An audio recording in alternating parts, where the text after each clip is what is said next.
Best Available Podcast. This is somehow episode number 20, I was told, and it is our final episode before Christmas. We're right in the heart of holiday season. 2021 is right around the corner, another week and a half, and it'll be a new year, which is something that everybody needs. But we're going to just keep powering through in this year of 2020 with another episode. This is going to be a fun one. This is going to be a holiday special. So we're going to start with we're going to get a little sports in there at the beginning, but then we're going to talk about some fun holiday related stuff. We got movies and songs, and we're going to do a draft of the Office Christmas episodes, of which there are 7. We got a start bench cut in there, and maybe we'll think about something to do along the way. But Matt, it is the holiday season, and I know based on when we talked on Saturday, I'm just going to let you get your Pops Your Tarts out right now, because I know there was something that happened on the weekend that really got to you a little bit. Yeah, so not to call anyone specifically out here, but people on my street, we'll leave it at that because there's multiple houses on the street, so, we won't, as vague as we'll keep it.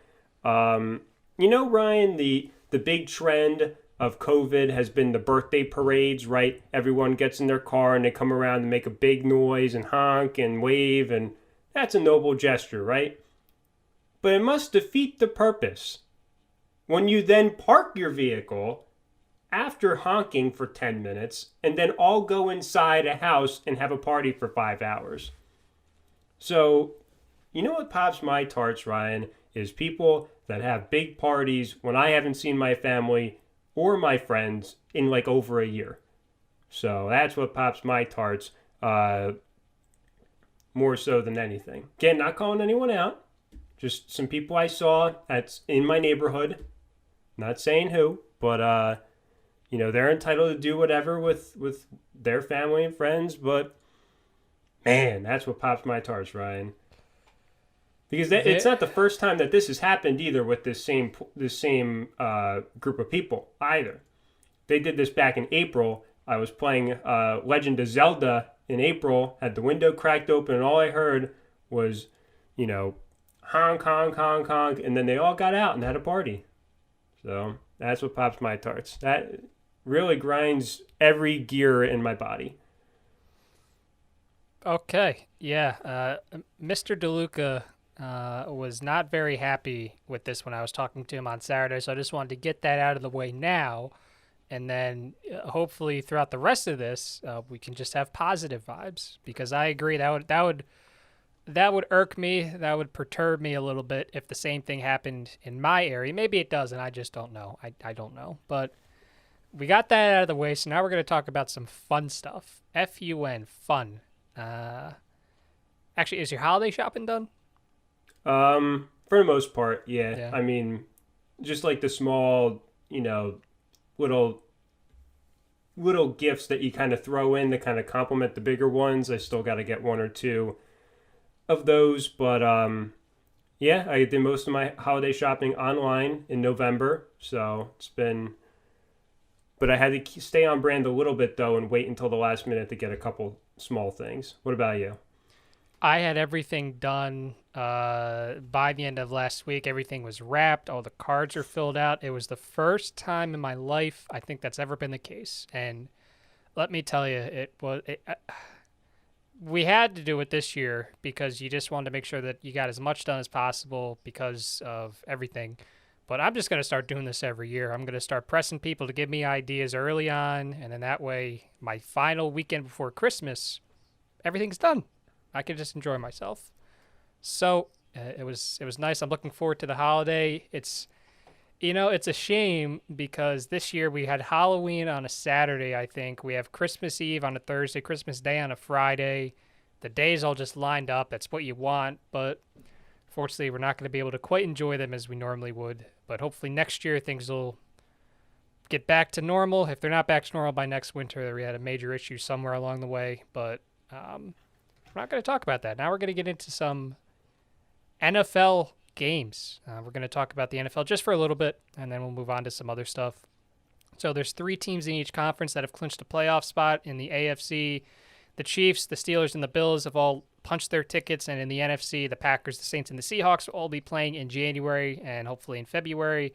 So there are still 4 spots left up for grabs. In the AFC, there's still a battle for the AFC South. In the NFC, there's still a heated battle for the NFC East somehow, and 3 wild card spots. So we'll start in the AFC. The Bills looked very good.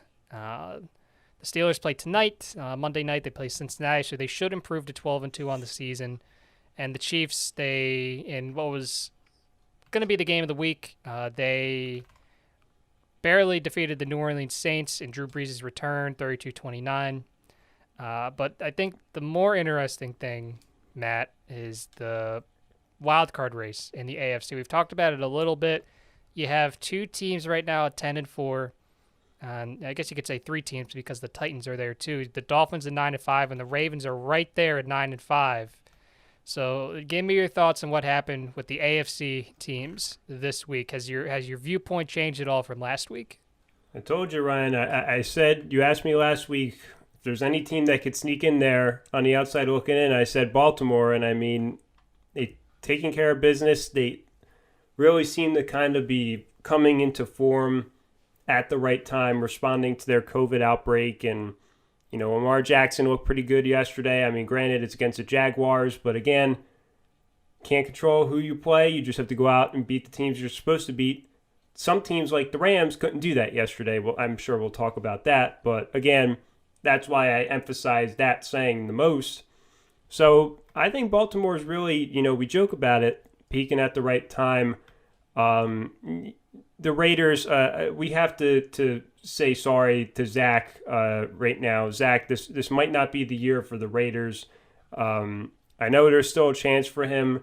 Crucial game on Saturday this week, Ryan, when they play the Dolphins. That's basically win or go home for them right there. But, you know, looking at the standings, I really, even after watching Miami play yesterday against New England, Ryan, I still think Baltimore's the better team. I still think Baltimore's going to sneak in there, take that number 7 spot, and hot take central, give Pittsburgh a run for their money in the first round of the playoffs. We've talked about this a lot. If the Steelers don't get home field, and it doesn't seem like they will because I can't imagine Kansas City dropping another game, Pittsburgh's going to be in a rough position. I think any of these teams are going to give them an issue. I agree Baltimore, I'll say it, I think Baltimore would win that matchup if it happened. I think Miami would give them trouble. I think Indianapolis would give them a game. If Cleveland somehow fell that far down, I think that would be a good matchup. So there's a lot of different ways this could go. As a day one Miami Dolphins fan, it hurts me to say this, but it seems like there's a little too much smoke. It just seems like Baltimore, as you said, they're getting hot when it matters. They've had trouble all the season, but it doesn't matter. It matters how you play later in the season. And Baltimore was like dead in the water a couple weeks ago. I mean, you and I were saying they were frauds. I mean, they lost to the Patriots at one point. They really did not look good. And then they had a COVID outbreak, and they played with like half their team. You got to give John Harbaugh and Lamar Jackson credit and the rest of the team. I mean, they've really kind of came into form. And Miami's a good team. Don't get me wrong, Ryan. Well, you have to sit here and say you played the Patriots yesterday. That's not an accomplishment in 2020.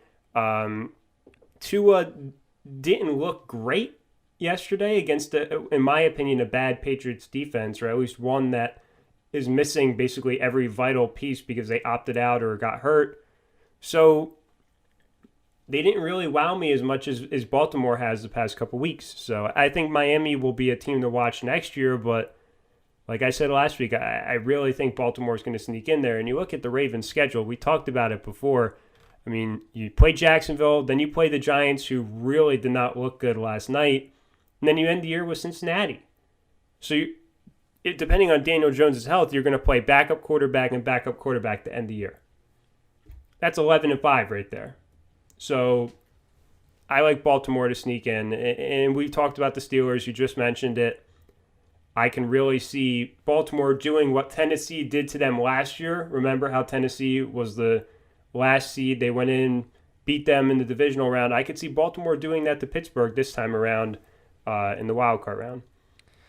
Yeah, and you alluded to it. The Raiders, Zach Cosenza's Las Vegas Raiders, they're still mathematically in it, but at 7-7, they would need a lot of things to go right. It's pretty far fetched to see them jumping two teams to get in, so their season, for all intents and purposes, is over. There was a team in the AFC yesterday that picked up their first win of the season. Woohoo! And they defeated the Los Angeles Rams, who fell to 9-5, which was a bad loss for a number of reasons. Number one, you lost to a team that was 0-13. Number two, the Seahawks won, so they jumped, and now they clinched the playoff spot and are leading the NFC West.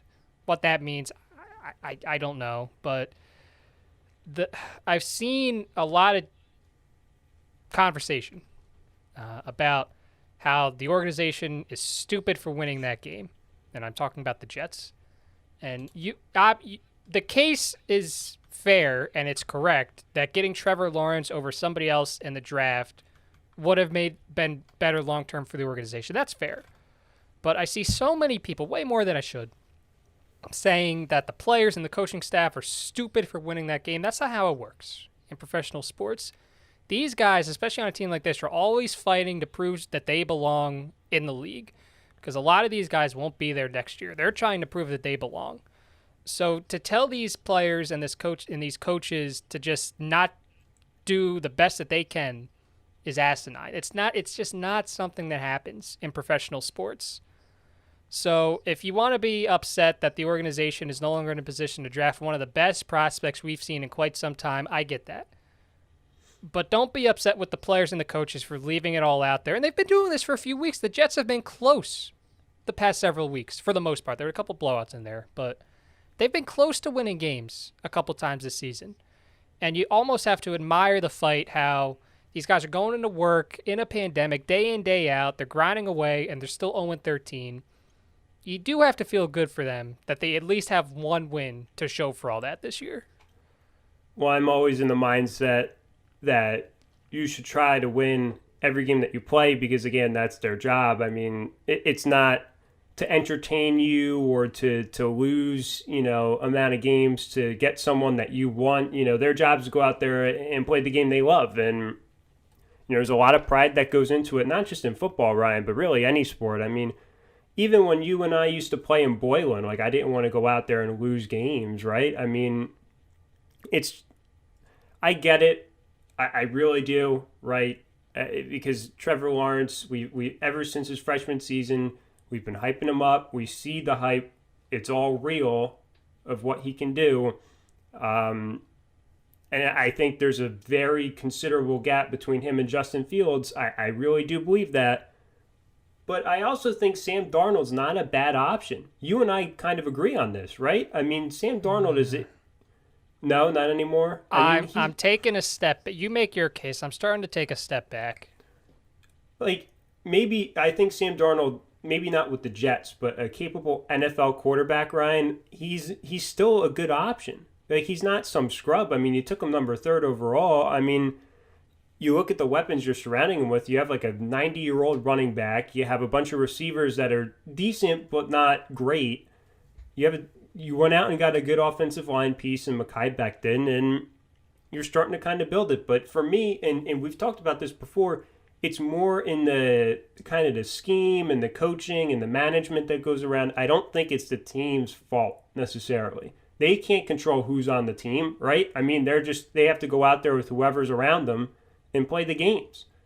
So I think it's more from the perspective of they're not always being put in the position to win games. And you're right. They have been close. They should have beaten Zach's Raiders. If Nick Folk misses the kick on Monday Night Football against the Patriots, that game could have been a win for the Jets. I mean, there's been a lot of cases where they could have pulled out a victory. So I think that it's not always a bad thing that they're going to be stuck with Darnold. And I don't think it's to say that they're going to be stuck. Right? You pick up his 5th-year option or whatever it is, and you get a new coaching staff in there and see if you could get it with him. And if you're still in this position next year, draft a QB. But at number 2, I'm not going to take Justin Fields, and at least from the Jets' perspective, because I really do think there's a gap between him and Lawrence.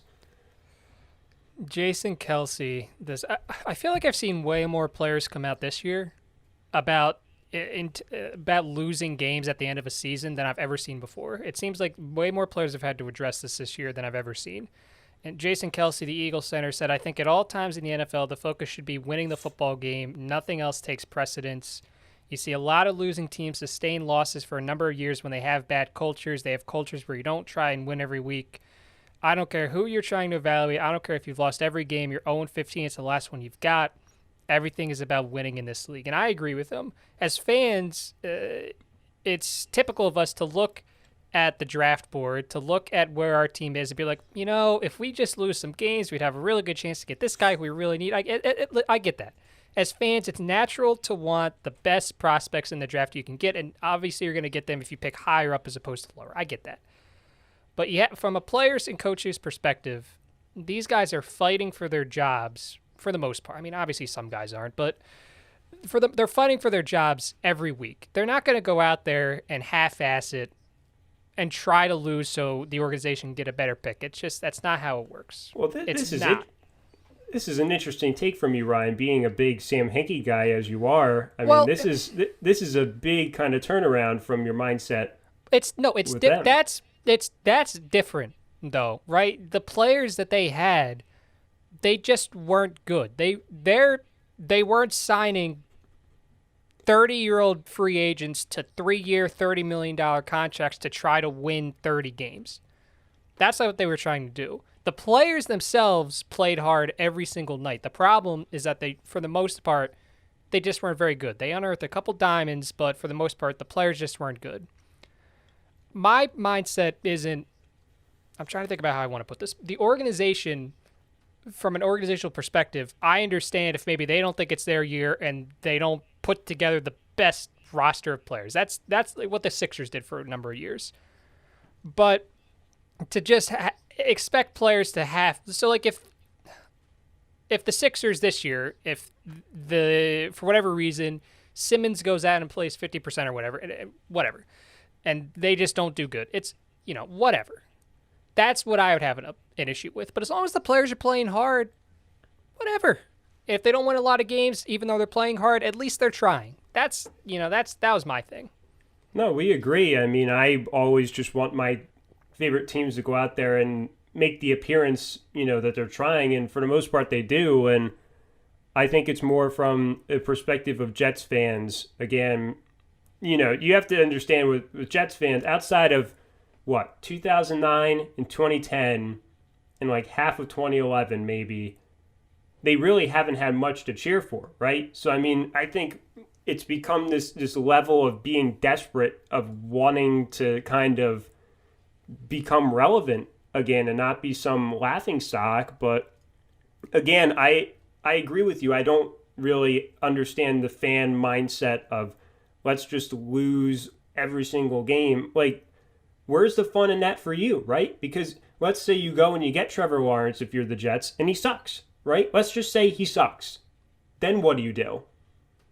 Right? I mean, there's no guarantee that he's going to be like this quarterback savior that we think he is. I mean, I think he will be, but there's always that chance that he's not going to turn out to be what you thought he was. Right? I mean, look at what Washington did all those years ago with RG3. All the picks they gave up to the then St. Louis Rams to go out and get RG3 number 2 overall. And look at how many quarterbacks they've gone through since.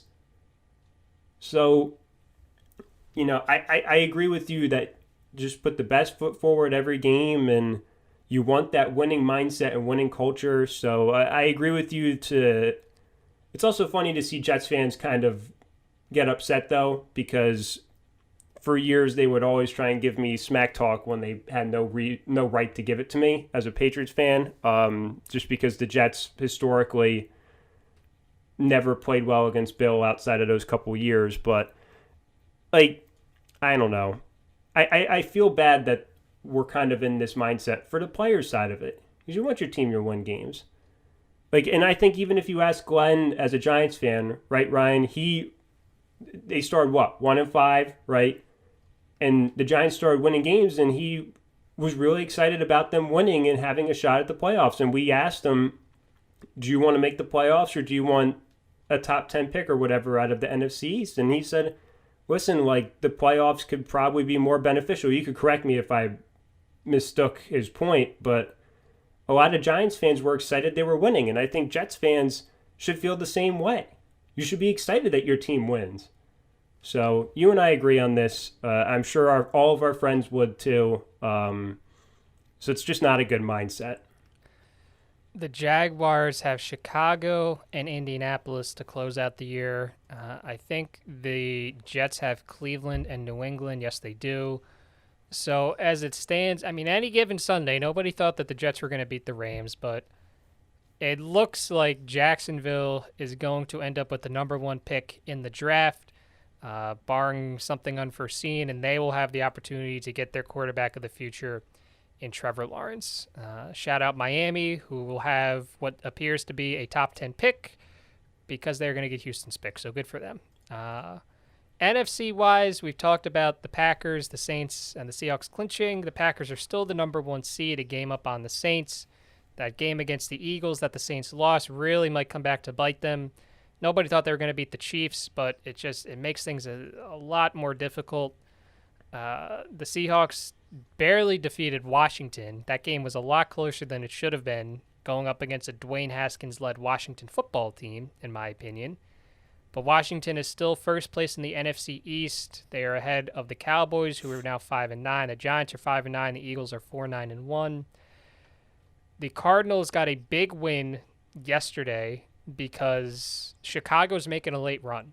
And I talked about this a week ago. Hey, maybe Chicago makes the playoffs. Well, Matt, they're only 1 game out. Mitchell Trubisky leading the charge. If Philadelphia somehow managed to beat Arizona, the Bears would be in a great position. But as it stands now, they're 1 game out. The Vikings are still in the hunt. Matt, it was a sad day for you. Your Detroit Lions had to be removed from the In the Hunt graphic as their season was officially over. So let's talk about the NFC. Anybody can still win the NFC East. That's still up in the air. But in terms of the wild card teams, is it going to stay with the Rams, the Bucks, and the Cardinals, or can the Bears sneak in? You don't think the Bears can sneak in? Well, we'll talk about a rough day, Ryan. Not only my Patriots, but also my Lions both simultaneously were eliminated from the In the Hunt graphic. So really rough day for me. Ryan, I hate Chicago. I think they're just so... They're like the NFC version of the Patriots. They just, offensively, I can't do it. You know, I get Trubisky's playing well now. They're scoring more points. I can't. I can't bring myself to watch Chicago Bear games in their current state.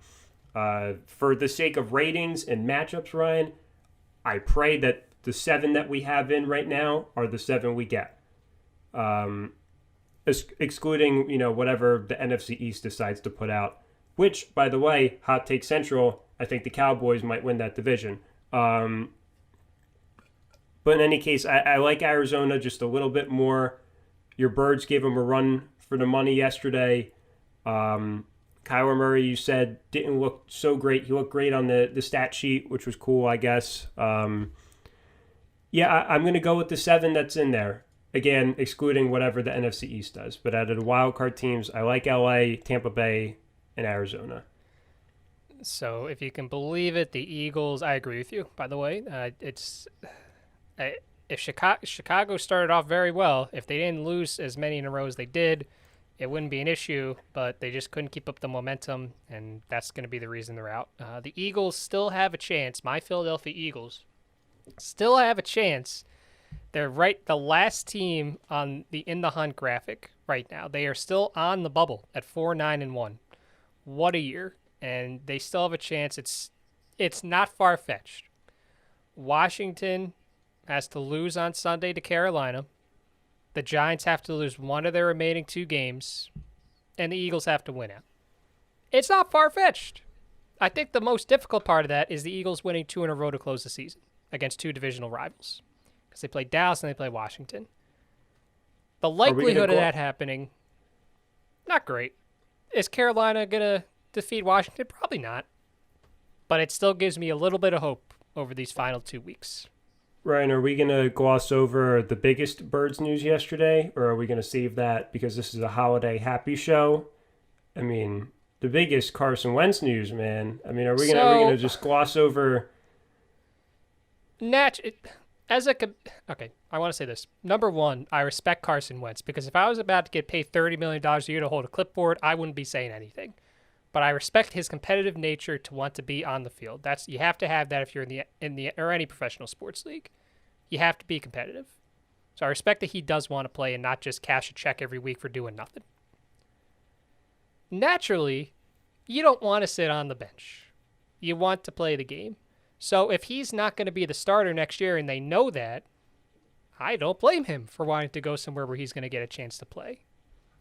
Having said that, it's not going to be easy to move him because of his contract, because he sucked this year.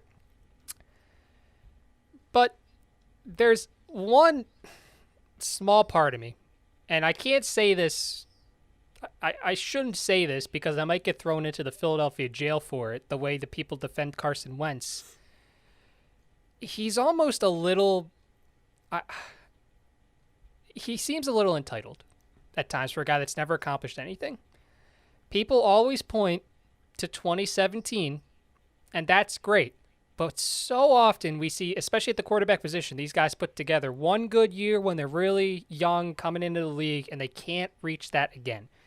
And there's been a lot of reasons why Wentz hasn't looked good since 2018, but it's starting to look like that was his outlier year. It started to look like he will never get back to that level of performance ever again for a number of reasons. I think some of the injuries he's had have made him more tentative and more conservative. The team obviously did not do a phenomenal job of surrounding him with the talent that you need to surround a quarterback with. Some of the coaching issues have compounded into that. I get it. But I see far too often on social media people defending Wentz for no reason. I saw people saying to put Wentz in after Hurts got the intentional grounding safety. Wentz, I think I said this a couple weeks ago. I need to say it again. It's not all Wentz's fault that his season has been a total failure. It's not. Having said that, he was one of the worst quarterbacks in the league. He sucked. He did not do anything to help himself out this year. If he was even slightly below average, this team would probably be leading the division right now. That's how bad he was. He wasn't even slightly below average. He was god-awful. So for fans to keep defending this guy who I'm gonna say for 3 years has done absolutely nothing worthwhile to get all this. I don't know. It's weird too because it went from everyone thought we should keep Foles over Wentz to now everyone's so upset that Wentz is on the bench. It doesn't make sense to me. Well, Ryan, judging by your criteria of the one good season, I'll give you 3 guys that reached a Super Bowl that I think fit in that same category: Joe Flacco, Cam Newton, and Jimmy Garoppolo. Garoppolo, I think maybe we still have to watch for a couple more years, but Newton and Flacco, I think, are right in that list too, right? I mean, they were fairly young in their career or early on, win a Super Bowl or at least get to a Super Bowl in Newton's case, and haven't been really able to replicate the magic for whatever reason. And I think Wentz kind of fits into that category a little bit. I think entitled's a good word. I understand the competitive aspect, but I don't think it's a good look for him, I guess, judging by the way he kind of performed. So that's just my piece on it. But I think you said it best. And I know some of the Eagles fans you're talking about, Ryan, and I agree with you. I'm painted from day one. It's been like this. I've been painted as a guy that hates Carson Wentz, that doesn't want to see the team succeed with him at the helm. That could not be further from the truth. I was not high on Carson Wentz after his rookie year, so it painted me as I want to be proven right about Carson Wentz. That's not the case at all. I want my team to succeed. I want Wentz to play to the contract that he was given. I want him to be a top 10 quarterback, tier 1 or tier 2 in this league. That doesn't mean I'm going to coddle him and absolve him of any blame whatsoever for his performance on the field. His rookie year was not very good. I wrote about it at the time. I talked about it at the time. he got a lot of praise for doing a lot of nothing that year. He was not very good. 2017, he looked great. MVP candidate. He looked great. He improved in a number of different aspects. I thought that would carry over into the next year, even after the injury. It didn't. And then when Foles replaced him, the offense suddenly looked better. They weren't scoring a lot, but the offense looked more efficient. 2019, he went on a run against awful teams at the end of the year, and then they lost in the playoffs to no fault of his own. Got a dirty hit from Jadeveon Clowney, whatever. But this year, in particular, it blows my mind that people can watch the team week in and week out, especially now that Hurts is in there, and especially now that Hurts has looked like he has the past 2.5 weeks, and say, still defend Wentz. If they put Hurts in after the bye week, this team would have clinched the NFC East already, far and away. They would have beaten the Giants. They would have beaten the Browns. They would have beaten the Seahawks. They would have 3 more wins. They would have 7 wins right now if they put Hurts in earlier. That's how bad Wentz was. And now I know what's going to happen. He's going to go to some other team, and he's going to look better, and people are going to say, oh, I told you so. I told you he'd be good. That's fine. I hope he does. I hope he succeeds. I don't want people to fail. I want them to be good. But he sucked this year. I don't care how many other issues are compounding that issue. If you cannot unequivocally say that Wentz sucked this year, you're not watching the game correctly. I don't know where he's gonna go. I mean, people point to Chicago. I just think the contract's so immovable that you almost have to wait a year or two, then because or else you're gonna have so much dead money on your contract or on your payroll. I mean, especially the way he's played, I don't know where he's gonna go. People say, oh, well, maybe Pittsburgh with an aging Roethlisberger, or maybe Indy. And those teams aren't gonna want him. Like, come on. So that's my thing, especially after watching Hurts yesterday, Ryan. The one play when he fumbled the ball, picked it back up, and then threw a ball. Didn't he complete that pass, too, on that final drive on that throw? That was 2017 Wentz. That's what we saw. A guy that something goes wrong, but he's cool, calm, and collected, a lot of poise. That's what his teammates say. Hurts shows a lot of poise. They always say that word. And it seems like he's got the respect of all the players around him, too. I don't see why you can't be excited about Hurts as an Eagles fan. Not you personally. I'm talking about the fan base. I mean, and I think the problem for Jalen now is he's going to be under such a microscope, at least with your fan base, because of their adoration for Carson Wentz. And I feel bad for Hurts in some ways, because he was under the same microscope at Alabama. All the stuff that happened with Tua. Also, then he went to Oklahoma under the same microscope because of all the guys that came before him. So, I don't know. I think he's a good player. Do I think that he's going to, run through the league? No, but I think he's a really serviceable option that can develop over time. Is he our franchise quarterback? I don't know. Probably not. Is he going to start week 1 next year? I'm talking about Hurts. Yeah. I don't see how, based on what he's shown the past 2.5 weeks, he's not taking snaps week 1 next year. I can't see how he's not the starter. And by the way, before we get off of this, the fact that there was a Wentz and Prescott debate for as long as there was laughable. And I'm just going to put that out there. Well, the fact that there was any debate about Dak Prescott being anything other than a really good quarterback is that in itself. I mean, you and I have talked about that before, but people flame me for saying I would want Dak over Wentz the past couple years. I would give Dak Prescott every penny in my bank account right now to come play quarterback for the Patriots. So that's I don't think that's a debate at all. So that was talking NFL. We could. You brought it up before we started. We can talk about college football just for a little bit. I mean, for years, we've talked about how flawed the college, not on the podcast, obviously, but everyone has said how flawed the college football playoff system is. At the end of the day, it's all about money. It's all about the schools and the teams, the prestige. It's not about what you actually do on the field. And that was really proven correctly this year, perhaps more than any other year in existence. They should have gone to a tournament by now. I think it's inevitable that they go to a tournament at some point. But it's a complete joke.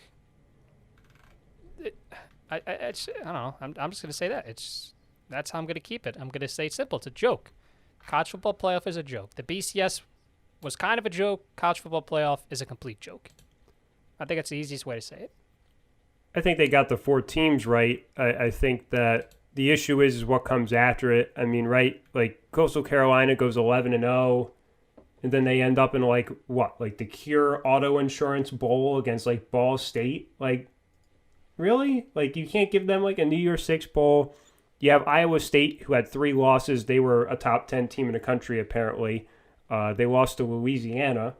Keep that in perspective. I don't know. I've always kind of, friend of the show, Halper Bros podcast co-host Nick Halper, always was pounding his fist about this way before we were, right?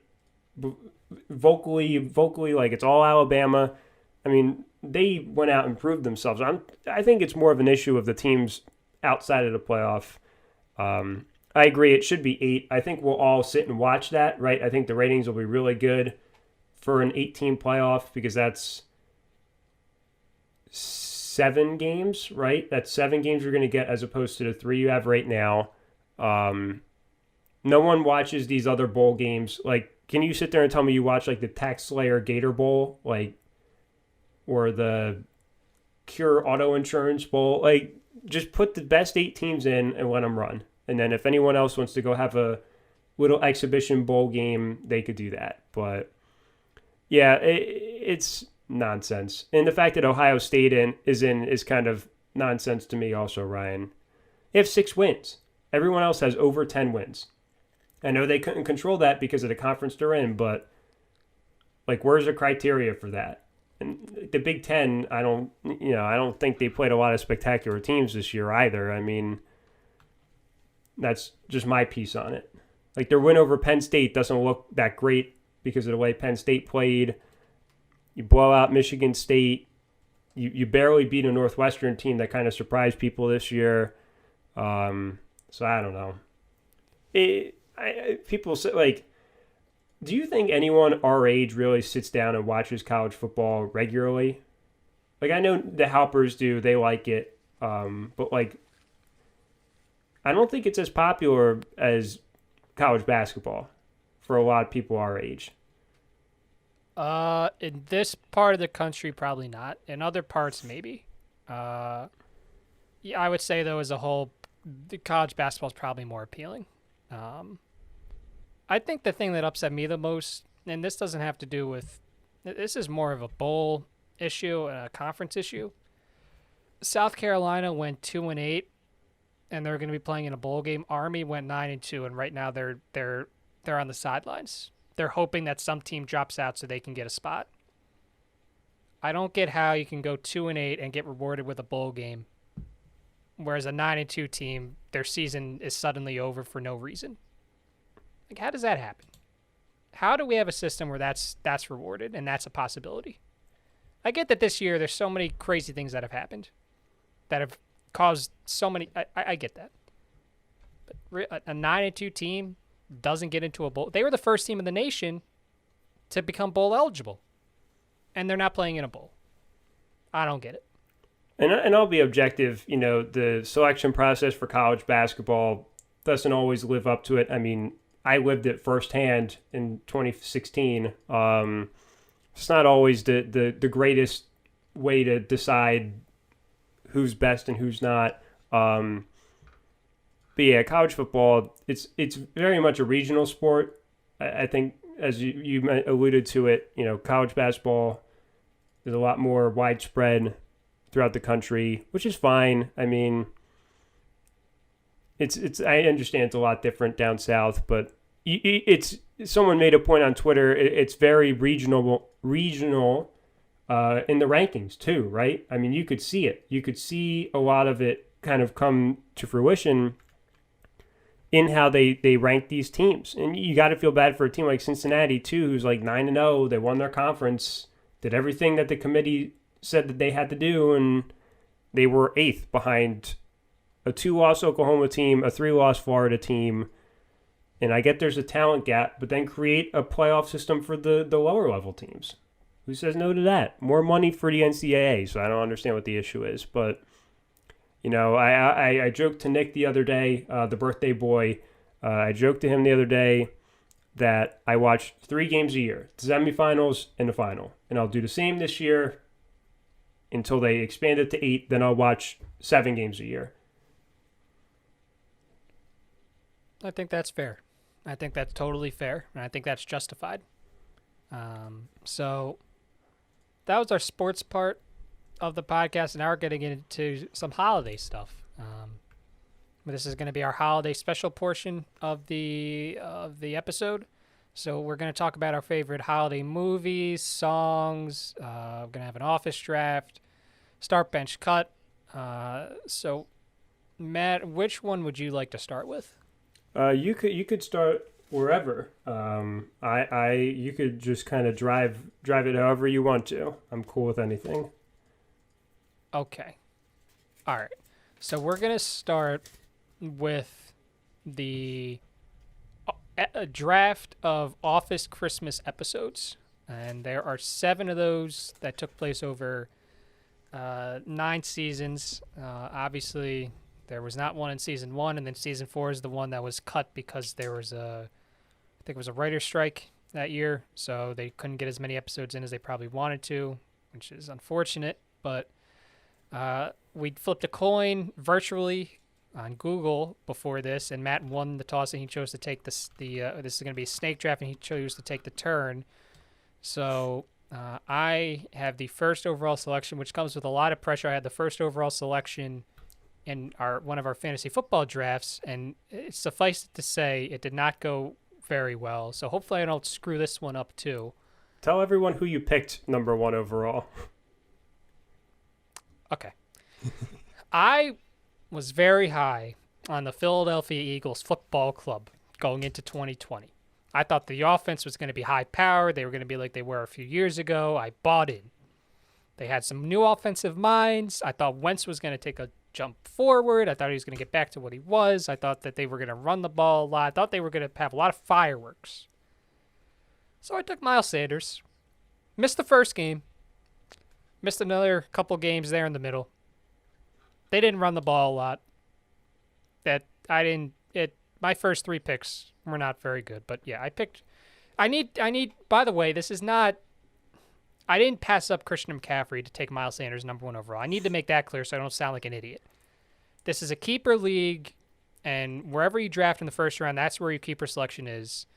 And I thought, based on the info that I had available, Miles Sanders was the best option. I could have gone with Clyde Edwards-Helaire. I don't know if that would have really worked any better than Miles Sanders did. I think Dalvin Cook was available. Obviously, that's probably the way I should have gone in hindsight. But listen, I won a championship last year, so my flag is flying forever. This was just a rough year, rebuilding year. We'll be back next year. But who was your first round pick, Matt? It was Michael Thomas, so it wasn't any better. It was a keeper. I thought that I could get on the wraparound a decent running back. Clearly that strategy didn't work. So we both, I was talking smack, but I fully expected you to come back with that. You and I both just took off years, right? If there's any year to kind of have a shaky year with fantasy football, it's this year with all the unpredictability. So you know what? Everyone needs to lay off of us, right? We're trying. We'll be back next year. We both missed the playoffs. We were both one of the 4 teams in the 12-team league that did not make it. My projected record after the draft was 9-4, and I did the opposite of that. I went 4-9. That was mine as well, and I went 3-10. So clearly, the NFL ranking system really kind of screwed us. Gave me false hope right from the start. Yeah, I went with my draft. My first 3 picks were Miles Sanders, Chris Godwin, and Le'Veon Bell. It's hard to overcome that bad of a start to the draft. For fantasy football, it's always said, take safe guys with your first 3 picks, and you should be in contention. And I did not do that. And just for comparison's sake, we are both in the same league. What is your team name? Where is it? Ketchup and Mostert. Yeah. You took Michael Thomas, Chris Carson, and Todd Gurley. Those are. If Michael Thomas didn't do what if he had a solid year, I think it would have been fine. But Chris Carson obviously had some injury issues there too. Todd Gurley ended up being the best of that trio, surprisingly. He was actually very consistent for Atlanta this year. I always get a lot of heat. I get a lot of heat for drafting Todd Gurley every year. The guy's a touchdown machine. So that's the only reason why I picked him, because the guy finds the end zone. But you know what?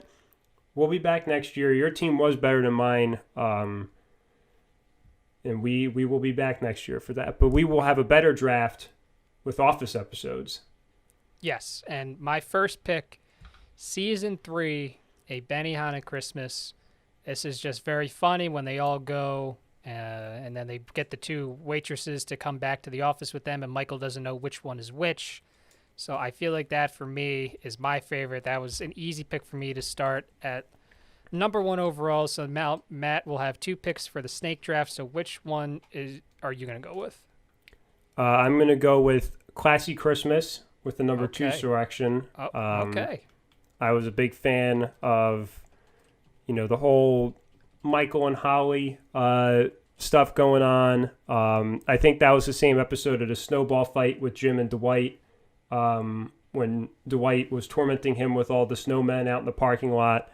So I'm going to go with that as the number 2. And at number 3, pick one of round 2, I am going to go with Secret Santa. Michael, who gets the iPod and then tries to do all of the swapping. Of course, you have the teapot in there as well. I think, wait, hold on. They say this is in season 6. Yeah, that is not. So if you want that, the iPod, that would be Christmas Party.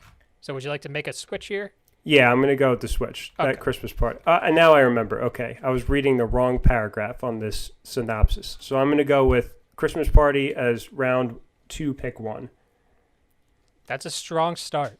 So let me get these. I have a list here that I'm crossing them off of. So we got that. So we have 4 left. There's going to be 1 left over. I'm interested. I'm pretty sure I know which one it's going to be, but maybe there'll be a surprise. I don't know. With my second round pick, I am going to select. I'm going to go with Moroccan Christmas. So this is the one that starts with one of my favorite pranks in the entire series. That's when Dwight's desk is all gift wrapped, and he just falls through the chair. That's always good for a laugh. And then that's also, I think, the one where he buys like all the dolls and he resells them for a profit, which I hate those people in real life, but in a comedy show setting, that was pretty funny. And especially when Toby was trying to get the final doll that Daryl had just purchased, and it was not the skin color of the doll was not what Toby thought it was, so that was another issue. So, and that's also the one where I think Meredith goes to rehab. So that was funny seeing Michael drag her into there. So Moroccan Christmas I have at the end of the second round. My third round pick, my final pick, is going to be Secret Santa. And I'm saying that because I think we see Michael kind of at his worst here, because he's really upset and jealous that he cannot be Santa. But there's a deleted scene where, I mean, it's not fully deleted. We see Kevin sit on Michael's lap at one point, but there's a deleted scene where he gets up, he kicks his leg, because it fell asleep, he kicks his leg against the desk a couple times, he shakes it around, and I wish they kept that part in the actual episode. So my third round pick, my final pick, will be Secret Santa in season 6. I'm going to end mine with The White Christmas. That's a good one. That was the most recent one I watched, obviously, because I just finished my Office rewatch. Obviously, there's no Michael, there's no Ryan or Kelly in those episodes. So it's kind of like the B team, right?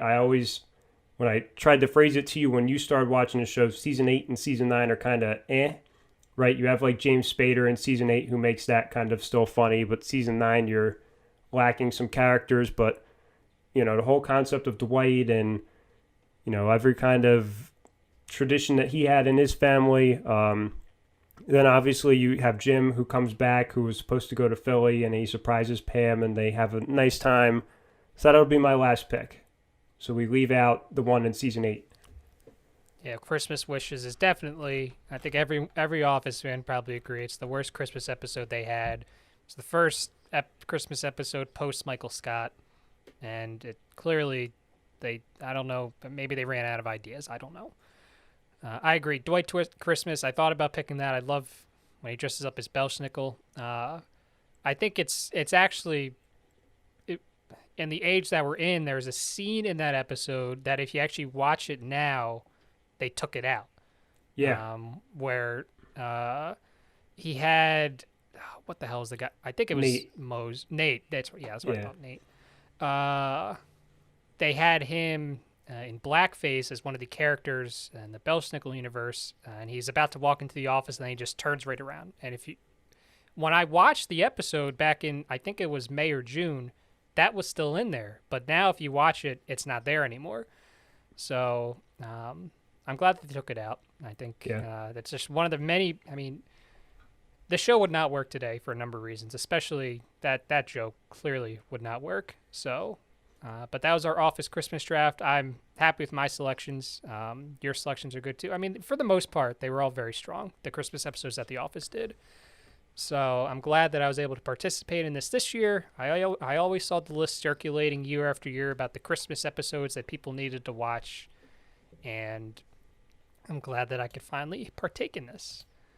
And so we'll move on from TV. We'll stay on the screen and we'll go to movies. So this is going to be our favorite Christmas movies. So I have 3 of my own, not in any order, but I have 3 of my own. So Matt, I will start with you though. What are your favorite Christmas or holiday movies? We touched on them last week. I'll keep mine short. In no particular order, Elf. I got my 1-a-year Elf done this past weekend. And then the other 2 are going to be Home Alone and then Home Alone 2. Oh. And I think Home Alone 2 might rank higher than the original. Call Me Simple. Those are my 3. That's, pretty basic in terms of Christmas movies for me. I can't do the 2 emotional ones. I can't. Like, I don't want to cry on Christmas, so I can't do the 2 emotional ones for me. I can't. My first one would be Christmas Vacation, which I talked about last week. I think it's just very, very funny.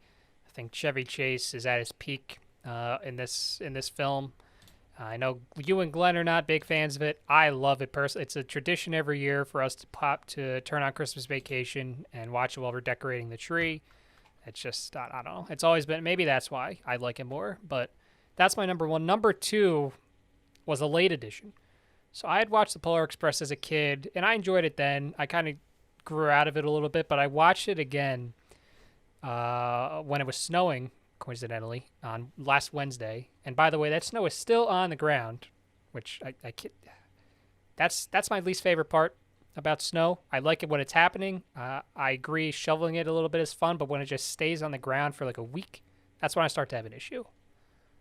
But I was watching it that night, and I just felt some type of connection to the film. I thought that some of the songs were good. I don't know. I really gained more appreciation for it. So I would have The Polar Express, and then my third one, The Night Before. So this is a relatively recent one. This is the one that has Seth Rogen and Joseph Gordon-Levitt. And if you guys have never seen this before, I'd really recommend it. It's 1 hour, 41 minutes long. It has Anthony Mackie too. It's very funny. It's a comedy, and I don't want to spoil anything, but it's very funny all throughout. And it's a nice, I don't know, feel good's the right way to do it. It's a funny funny holiday movie. So, Matt, you said you're personally not the type of person to want to watch super emotional movies during the holidays. So I know there's a lot of other people like that as well. So The Night Before is a great one to watch if you're in that category. And somewhere Jillian Young is smiling knowing that The Polar Express is up there for you, Ryan. I know that's her favorite Christmas movie, or at least one of them. Yeah, I can't do the dramatic ones. I'm trying to think of any others I watch, but I mean, the 3 that I just named are probably the only 3 that I even put on. I forgot about The Polar Express for a couple of years. Sorry, Jill. I forgot about its existence for a good portion of time. But yeah. What about Die Hard? Are we going to open up that book here and say that Die Hard's a Christmas movie? It is a Christmas movie. If you don't think it is, everyone's entitled to their own opinion, but you're wrong. That opinion's factually incorrect. It is a Christmas movie.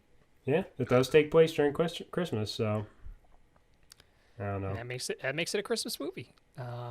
Elf is a good one. That just missed my list. I had just watched it over the weekend too. I don't know what station it was on, but I watched it. It holds up. I'll say this. Even I guess when was it? 2000. I think that was like 2004. It was like 03, I think. 04. I didn't realize how old it was. 03, yeah. So even Someone almost told me 20 that over years the later. weekend. Yeah, almost 20 years later, it still holds up. So that's good. A Christmas Story is another one that just Overrated. left it off the list. Overrated. Oh, no. Come on. No. The fact that it plays now on, I guess, 2 channels. It originally started on TBS just all day, and I think they expanded it to TNT all day. Yeah. Why? Like, because people like it. It's cool when you watch it once, maybe, a second time, but why of all the Christmas movies are we playing that consecutively for 24 hours? I would argue that Elf would be a much better plug-in there.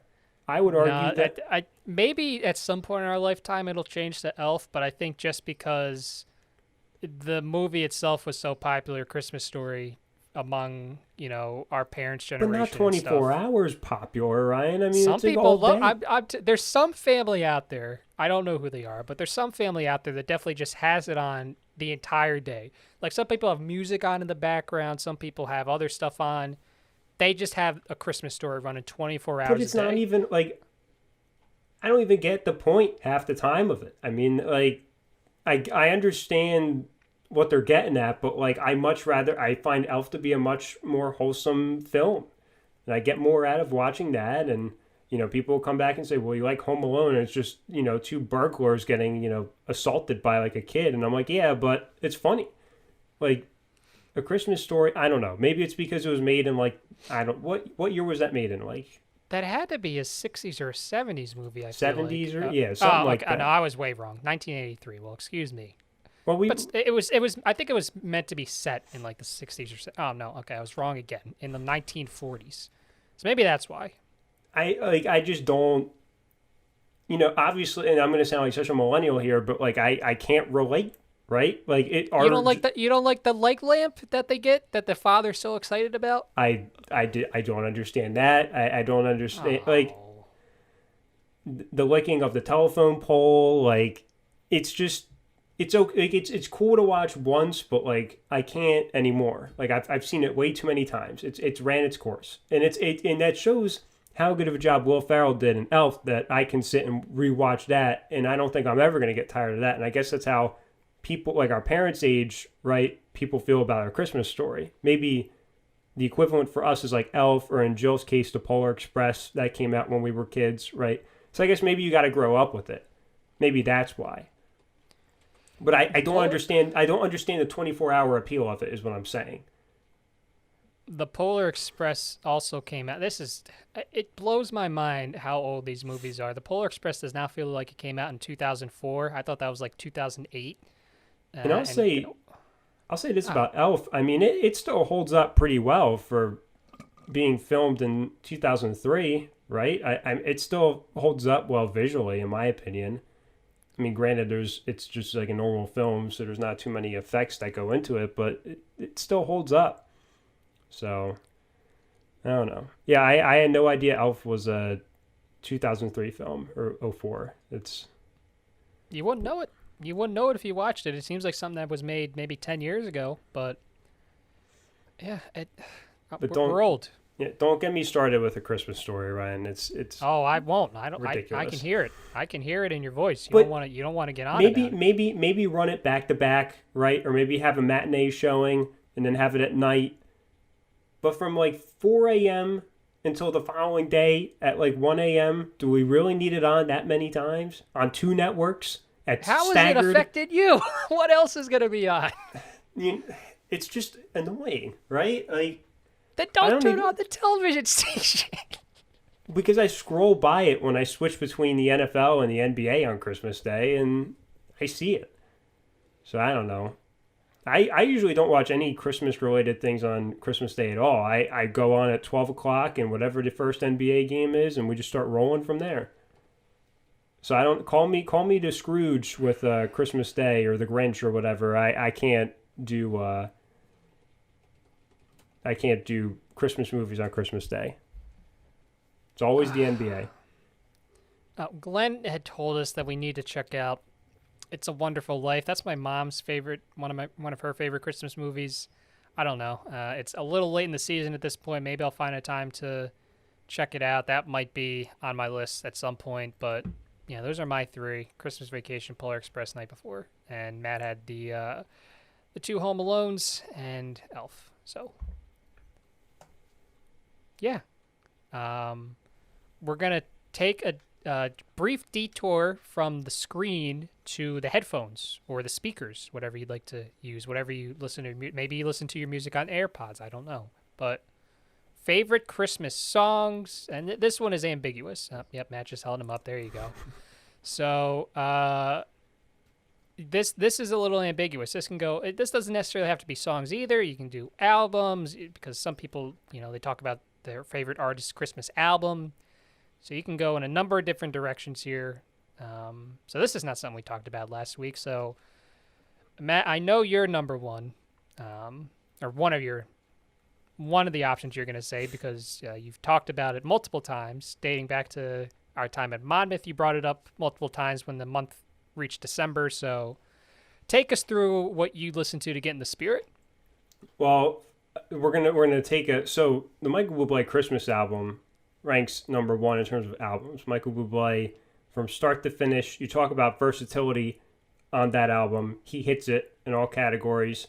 There was one time freshman year in our suite, we had a group of people over, right? It was kind of like a party, and they gave me the aux, and it was December. I threw that on there. Safe to say I was forced into my room and wasn't allowed to come out for a little bit. Got roasted by the boys for that. I'll still stand by it. We were talking about getting a Christmas tree, so like a little one for the room. So I was reading the room, felt the vibes, and thought that would work. But clearly that did not last long. We did not get 30 seconds into the first song. Just ask Mike Gamba about that day. That was a fun little Saturday evening. I always played It's the Most Wonderful Time of the Year by Andy Williams, right? I played that not during Christmas. The first time that would play for me during the year was the opening night for Monmouth basketball every year. I would walk into the radio station and blast it, and then either Miranda, Ferg, Allie, whoever was in there at the time would hear it and then think I was a lunatic. Glenn probably did too. So whoever was there would hear me play it. That was a tradition for me. I like a lot of the older ones though, Ryan. So speaking of Andy Williams, you get the Bing Crosbys of the world, Frank Sinatra, those all kind of hold up for me. I don't know why. Some of the newer Christmas music I can get with, but some of it I can't. All right. Yeah. I mean, I can only imagine how a group of 18 to 19-year-olds in a college suite, when you're supposed to be having a party, would react when someone decides they get the opportunity, the golden opportunity to get the aux, and they respond by playing the Michael Bublé Christmas album. I'll tell you what, though, the reactions were. No, but I got rave reviews on the aux back in like October of that year. So like this wasn't my first time. Like I was kind of passed around, and safe to say I had to earn back my right to that down the road. We had a nice speaker. Mike Gamba had a nice speaker he brought in. I think it was Mike. I was gonna say, did you get the aux back later that year, or yeah? Okay. Once we came back from Christmas, it was a forgiven thing, clean slate, and then we were good to go. So there you go. I'm sure I'll get roasted in the group chat by the boys later for that, but no, I think that's totally fair. Just tried to spread Christmas cheer, Ryan. I mean, Christmas does not stop for a party. Let me tell you. I mean, you just got to keep powering through. No, it does not. It's a good motto to live by. Christmas does not stop for a party. I have a few songs that I'm going to talk about. My my favorite song, and it I think I've gotten roasted for it before. It's the song by Band-Aid, Do They Know It's Christmas? From the time I was a child, that was always my favorite song. That really indicated to me that it was Christmas time, holiday season. It's a good song. And they actually did a newer one, I guess about 6 years ago, maybe, with some more modern artists. So I think Bono was still involved. And that one was good too. They're both good. The original is obviously very good, but the newer one's not bad either. That Spirit of Christmas by Ray Charles. This is one of the songs that's in Christmas Vacation. The entire Ray Charles Christmas album itself is very good, but That Spirit of Christmas, which is, I think, the title track, that it really ties everything together. It's a nice, it makes you feel at ease and at home. And I'm going to go with one that's a little off of the path, and I'm going to go with Boxing Day by Blink-182. It's not necessarily a Christmas song, but it is a holiday song, at least I'm going to consider it. I think it's not only one of the best songs on the Dogs Eating Dogs EP, but I think it's also one of the better songs that they have ever put together. And then in terms of just albums, there was an album by Reliant K, Let It Snow Baby, Let It Reindeer. That's a nice album. It has a really cute album cover, and I listened to it when I got exposed to it a few years ago because of Jill Young, who co-hosts the Jabberjays podcast. Let's plug that. And yeah, it's a fun album. Christmas music itself, people complain that it gets overplayed. They hate it. I love it. I've been on the record as listening to it well before Christmas. I'll listen to a song in April. I'll listen to a song in July. I love Christmas music and holiday music. It's great. Yeah, it's solid selections. Jill exposed me to the Yellow Card Christmas song. I think was the only one that was in the WMCX library of songs, so I would just play that. David Robson would always find songs in there too, so there was probably more than just the Yellow Card one, but that's the only one that I remember. But the Band-Aid one is a good selection. The Yellow Card one too, I liked how in all capital letters next to it says "Do not play before," and then it had I don't remember what the date was, which I disagreed with. If I want to play that song in March, I should be able to play that song in March. I think we did Who's to stop me? Who's gonna stop me? Why not? People like listening to Christmas music throughout the year. Why not? It makes people feel happy, at least in my opinion. But well, apparently, that Band-Aid song, I don't know.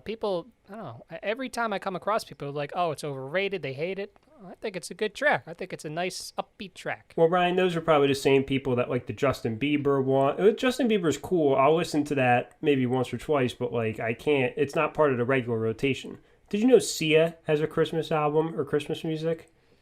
I had no idea. No. Popped up on a playlist for me back in like November. I had no idea. But so everyone's making Christmas music these days.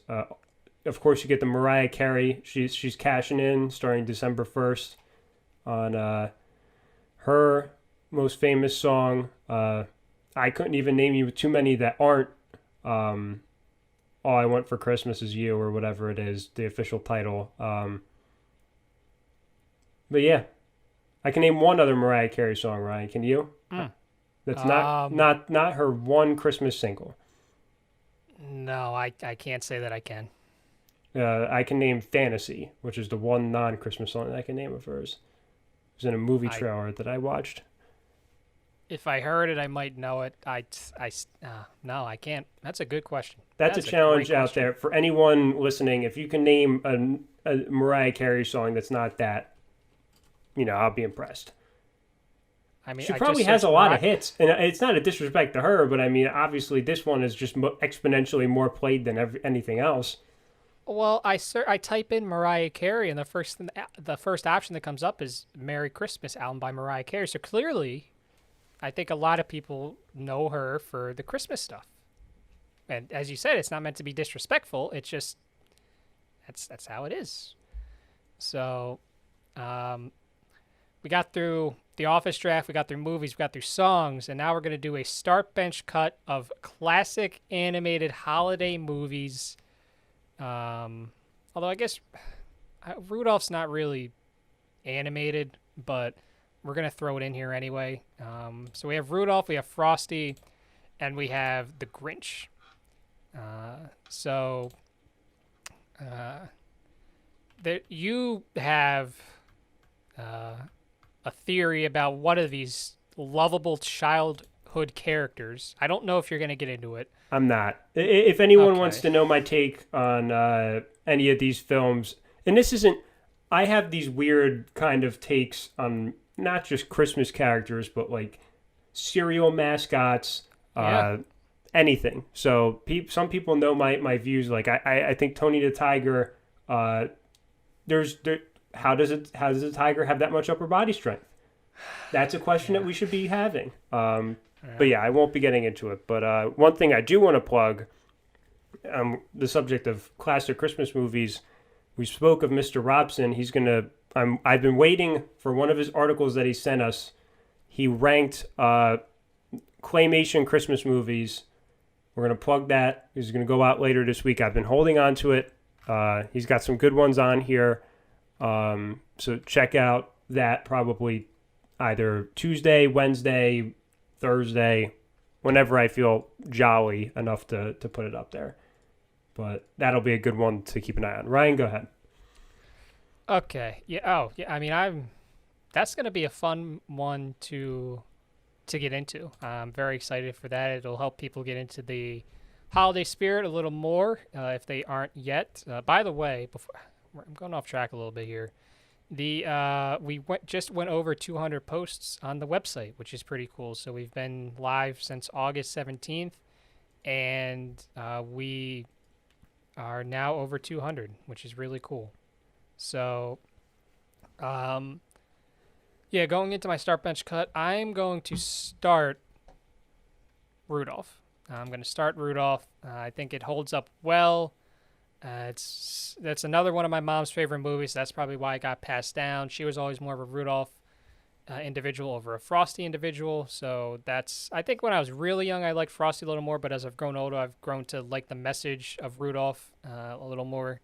So I'm going to start Rudolph. I'm going to bench Frosty. I think Frosty is a lovable guy who just brings a lot of joy to people that really need it. That's my view of Frosty. I know some people would disagree, and I'm going to cut the Grinch. I've never really liked the Grinch all that much. I think the character in and of itself is interesting, but I've never gotten into it as much as the other two. So I'm going to go Rudolph, Frosty, and the Grinch. So I'm going to start the Grinch. I think the animated version of this, right, the old classic Grinch, is exponentially better than the live action one. Yes. In the live action one, you and anyone who's been on Twitter is memeable to no avail, right? I have seen so many memes with that one.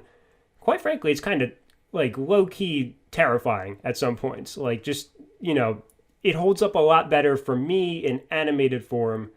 So I'm going to start that. I'm going to bench Rudolph, another classic. I think there was one point my mom told me that I would just watch Rudolph any month of the year. I would just pop it in the VCR at the time, right? Because this is how old we are. Anyone younger than us isn't going to know the VCR, get the tape out. I would pop that in, February, July, October, whenever. So that'll be a close bench. They could flip with the Grinch, and then I'm going to cut Frosty. As you mentioned, just a lovable guy, but I don't know. The other two rank higher on the list. And based on what you told me earlier, I can't imagine why. So that's our start bench cut. So that was part of a holiday special. We thought that it would be fun to do that. Obviously, the holiday season's been going on for a while now, but we thought now would be a good time to kind of get in the spirit with Christmas just a few days away. It does not feel like that, but we thought that would be fun. Are there any other holiday-related things that you would like to put out there for our holiday special? No, I can't really think of much, Ryan. I know we've talked about. Go ahead. I got one. Favorite. I mean, you eat cookies obviously throughout the year, but favorite holiday cookie. What do you go to when you have that nice cookie platter? What do you go for? I mean, I can't even. You're asking me to go like over a year back to think of holiday cookies. 'Cause I, haven't been to a party in that long to see a platter. We talked about it. The Hershey Kiss, Yes. centered right in the middle. The peanut butter one, that's a classic. I'm also a big sugar cookie guy with a little design on the front of it, right? Sometimes it would be the cutout of like a tree or a present, whatever. So those I'm not a chocolate guy, so anything that's not chocolate, I could probably get down with. Okay, yeah, I agree. The Hershey Kiss cookies are very good. As you said, the sugar cookies, as long as there's a little thought put into them, nice and tasteful, they're good. Yeah, I would agree. I think that's it. We got everything. Yeah, I can't think of anything else. So somehow this was episode number 20. So we are 20% of the way to 100 episodes. That's a very long way away, but it's still a neat milestone. We have a new member of the Best Available Player team. Her name is Erin Mulligan. Now, if you missed the Instagram post we did about her, she is now part of the team. She's currently a student at Monmouth University, and she holds a passion for sports and entertainment, which is good because if you didn't know, this is a sports and entertainment website, bestaavailableplayer.com. So she runs her own blog. She does all the same stuff that we did at Monmouth. She's part of Hawk TV. She's part of WMCX. She's part of The Outlook. And she also writes for her hometown magazine. So we're very excited to bring her on and to get her to be part of the team. So be on the lookout for her content. When it comes to podcasts, are we going to do an episode next week? I know I'm asking you right as we're recording, but what better time to have this conversation? Yeah, sure. I'm not doing anything next week. Okay, so we are the only podcast that will actually, I can't say that for sure. We may be the only podcast that has an episode next week. Jabberjays, their season finale was today, so be sure to go listen to that. They talked about a lot of stuff, including their favorites of 2020, which was a nice scintillating discussion. So they will be back maybe January 4th, maybe January 11th, but their first season is over. Soundtown will be back next year as well. Their first season concluded last month, and they will be back at some point next year. So we're excited for them to come back with season 2. They had a lot of great conversations with bands and artists, and I'm excited to see who they get on this next season. Forward Progress, they will be back in 2021. All these will be back, presumably. Forward Progress will be back. They had great 7 episodes there in, I guess we can call it season 1, technically. A lot of really cool interviews that I enjoyed listening to. I've listened back to a couple of them a few times. So Caroline and Sophia did a phenomenal job with that. They brought on interesting guests and entry-level experience. It should be back soon. Halper Bros podcast, they're still pumping out content. They might be the other podcast that produces some content next week because they don't take any days off. Nick Halper just had his birthday on Saturday, and they pumped out an episode for it. So no days off over there at the Halper household. So that's that. We got written content. Matt said that we'll have the new article from David coming soon, sometime this week, over the next couple of days, about Christmas claymation. And we have other written content going as well. So it's been a fun episode here. It's one of our shorter episodes, which is how we planned it. And it's been a lot of fun talking some holiday stuff with you. So thank you for listening. Do you have anything else you want to say, Matt, before we sign off? Yeah. Did you ever think we'd live in a world where Rutgers men's basketball would be ranked 11th, Ryan? 11th in the country. I'm going to end on that. It's a shame that there aren't fans in the rack to see them playing. I'm sure they would really be interested in it, but either way, hopefully this is just a sign of things to come for the next several years when fans can enjoy this team again in person. Thank you for listening to this episode of the Best Available Podcast. We wish you all a safe, healthy, happy holiday season. If you've already celebrated, we hope that you enjoyed it. If you have yet to celebrate, we hope that you enjoyed that. If you don't celebrate at all, we hope that you enjoy these next couple of weeks of December as we look to go into 2021. And we'll catch you guys again next time.